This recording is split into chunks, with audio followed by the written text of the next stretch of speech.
Okay, just a quick order of business.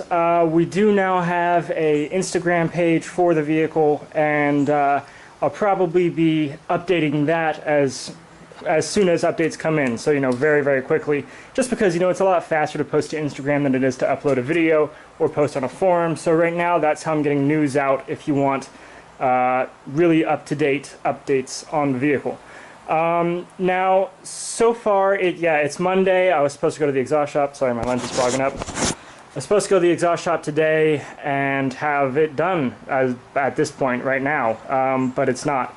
But anyway, I'm trying to diagnose a no-start condition. Not really sure what's causing it yet, and I have to run, unfortunately, so I can't work on it a ton right now, but I was working on it until like 2 o'clock in the morning last night, and I've been working on it several hours today. Still can't quite get it going.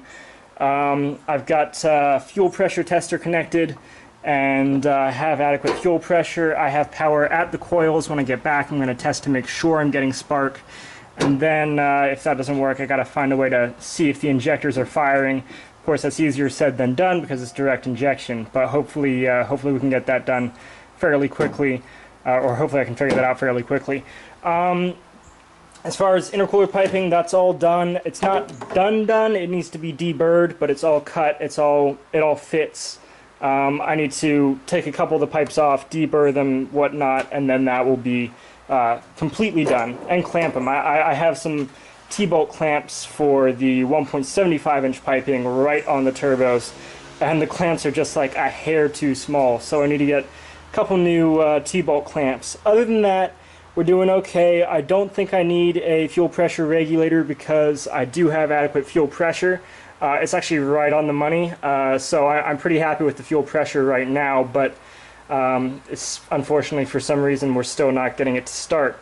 As you can see, I've got my vacuum line connected for my blow-off valve, which is in place, covered up with some hastily routed cooling lines, but you see the blow-off valve there. I actually was able to get this welded on Saturday, not that it mattered because I wasn't able to get the car going this weekend, unfortunately.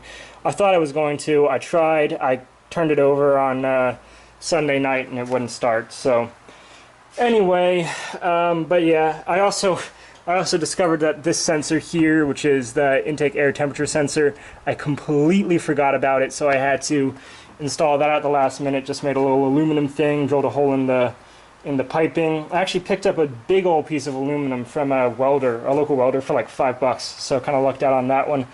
Yeah, and I just, mocked that up and took it to a welder to have it welded, but it wasn't too hard to make, actually. I was expecting it to be a little bit more of a challenge.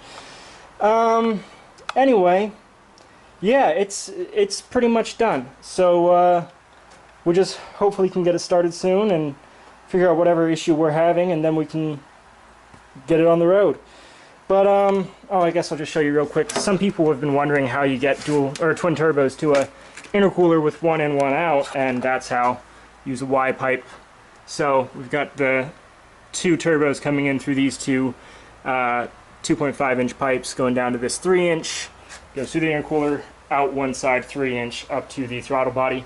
Other thing that we're having issues with right now is there's supposed to be a connector for an O2 sensor down here.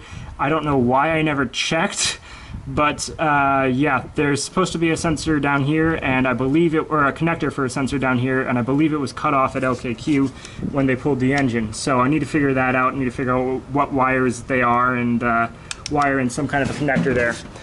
But anyway, I'd like to say we're close, but every time I say that I kind of jinx it, so I'm not going to say that. But anyway, follow on Instagram if you want up-to-date information on the car, and hopefully we'll have it started soon and have a video of the first start for you guys.